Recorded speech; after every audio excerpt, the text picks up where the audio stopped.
為何尖東維港海旁如此熱鬧？究竟發生啲咩事啊？條長龍仲未見到隊尾喎。究竟要寧靜咁樣行遊尖東維港，咩時候嚟先係冇咁多人呢？而家係平日嘅傍晚5點後，冇想到會見到呢個景象。維港海面多咗唔同類型嘅遊船。見到呢一個售票處，原來係香港水上的士維港遊，時間大約係下晝3點至到晚上9點。旁邊就係上船嘅碼頭啦。上船嘅長龍睇來長不見尾啊！尖東海旁從未見過如此多人。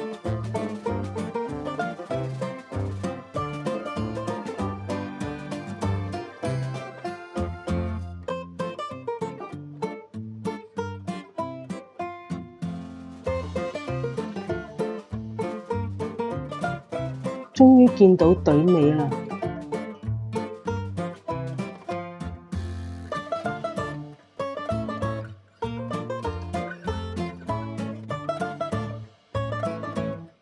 暫時退行，夜啲再嚟睇睇。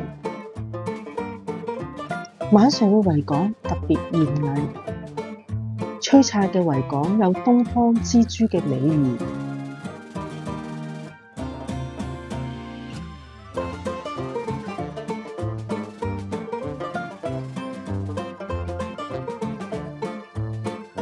晚上遊船少咗好多，但係遊客都唔少啊！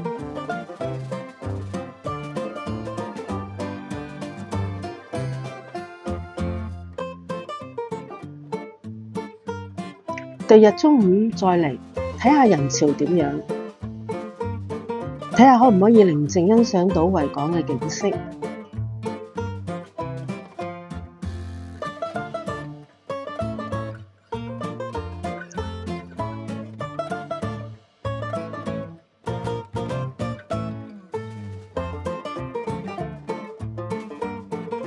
人仍然都唔少喎，但係比昨天傍晚好好多。呢個係麗晶酒店嘅位置，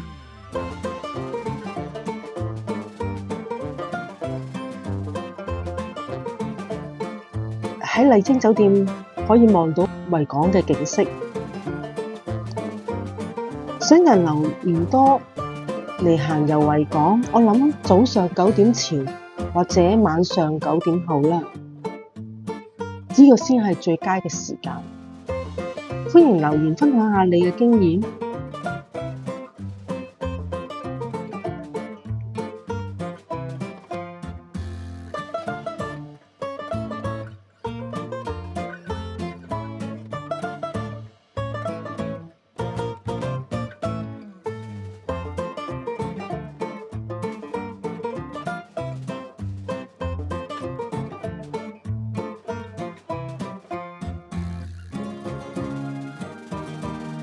遊船嘅碼頭仍有零星嘅遊客上落，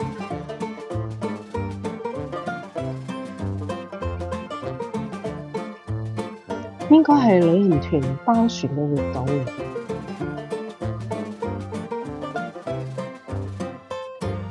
旅遊巴就喺呢度上落啦。